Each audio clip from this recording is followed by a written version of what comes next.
आज स्टार्ट। एक नए अध्याय के साथ शुरुआत करते हैं। इस टॉपिक का नाम है भारतीय संविधान का ऐतिहासिक विकास। ठीक है। अब भारतीय संविधान का जो ऐतिहासिक विकास है, इसे हम दो भागों में पढ़ सकते हैं या इसे दो भागों में कैटेगराइज किया गया है।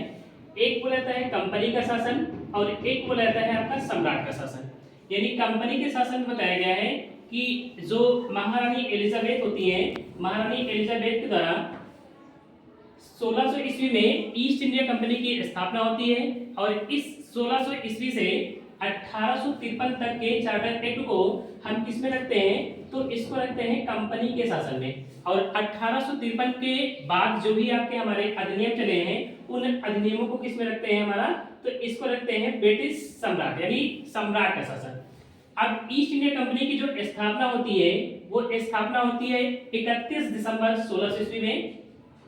और इसकी जो स्थापना का श्रेय है या इसकी स्थापना जो जिसने किया है, उसका नेम है आपका एलिजाबेथ प्रथम। और एलिजाबेथ प्रथम का जो संबंध है वो किस वंश से है, तो एलिजाबेथ प्रथम का संबंध हमारा किससे है, तो ट्यूडर वंश से है। अब एलिजाबेथ प्रथम ने क्या किया था कि जो हमारा भारत है और भारत के जो भी हमारे क्या है पूर्वी प्रदेश हैं, यानी पूर्वी जो भी देश हैं, उन देशों के साथ 15 वर्षों के लिए एक अधिकार पत्र जारी किया।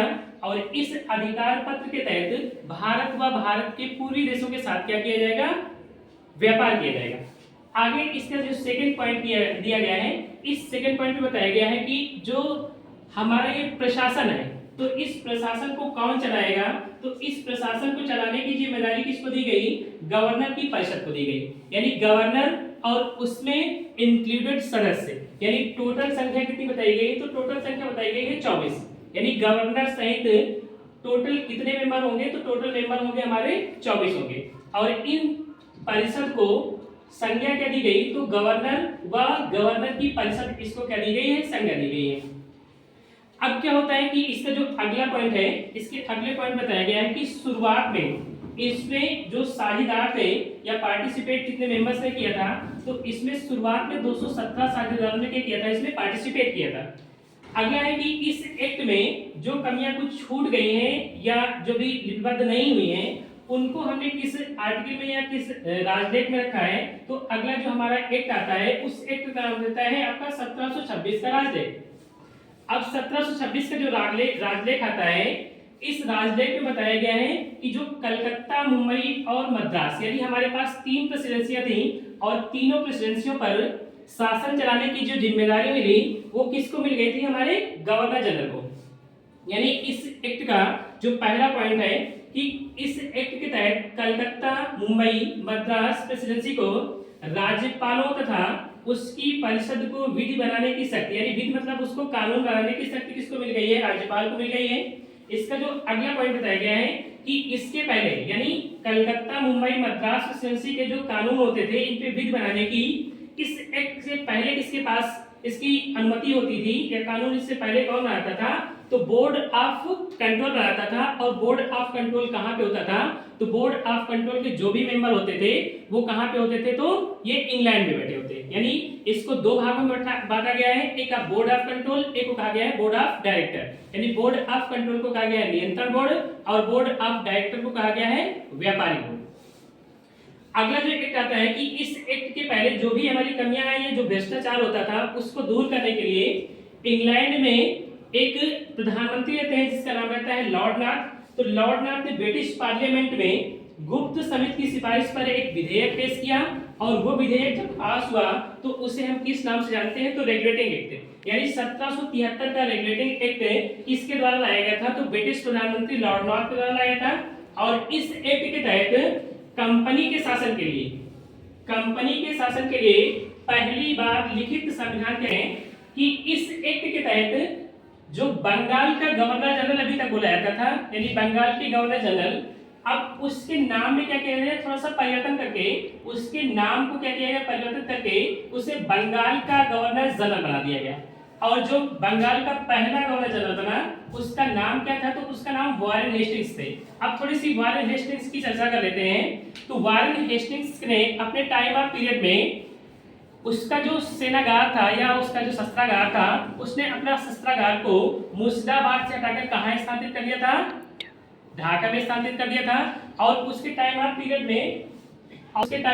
में उसने अपने टाइम ऑफ पीरियड में अंग्रेजी के यानी गीता के अंग्रेजी अनुवादकार विलियम विल्किंस को क्या किया था, अपने यहाँ आश्रय दिया था। और इसका जो टाइम ऑफ पीरियड होता है, इस टाइम ऑफ पीरियड में बंगाल का जो पहला समाचार पत्र द हिंदू गजट आता है, जिसके संपादक रहते हैं जेम्स अगस्टस सिक्की रहते हैं।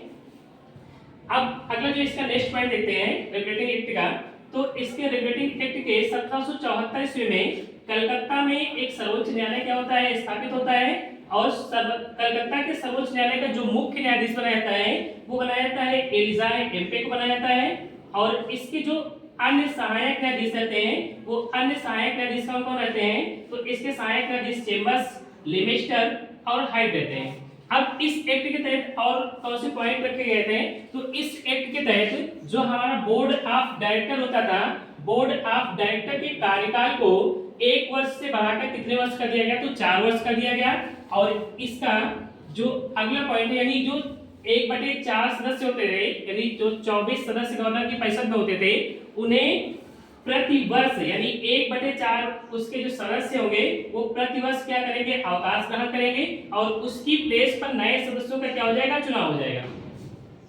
अगला इसका जो पॉइंट है कि गवर्नर जनरल जो हमारा होता था, उस गवर्नर जनरल के लिए सहायता के लिए 4 सदस्यों का प्रावधान और किया गया था।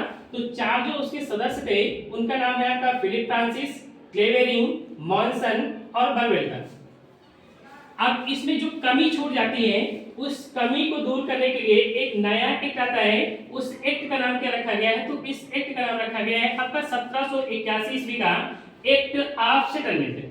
अब एक्ट ऑफ सेटलमेंट क्यों आता है, क्योंकि इस रेगुलेटिंग एक्ट में जो कमियां छूट जाती हैं उन कमियों को दूर करने के लिए हमें कौन सा एक्ट आता है, तो वो एक्ट हमारा आता है आपका रेगुलेट 1781 का एक्ट ऑफ सेटलमेंट। और इसमें किस पॉइंट ऑफ व्यू को दिखाया जाता है, तो जो कलकत्ता हमारा प्रेसिडेंसी बनी थी, इस प्रेसिडेंसी यानी कलकत्ता सर्वोच्च न्यायालय को बंगाल, बिहार, उड़ीसा के लिए भी विधि बनाने का क्या दिया गया, प्रावधान कर दिया गया। और इसका जो अगला पॉइंट है बताया गया कि सर्वोच्च न्यायालय की जो राजस्व अधिकारिता थी उसकी अधिकारिता को क्या कर दिया गया, समाप्त कर दिया गया।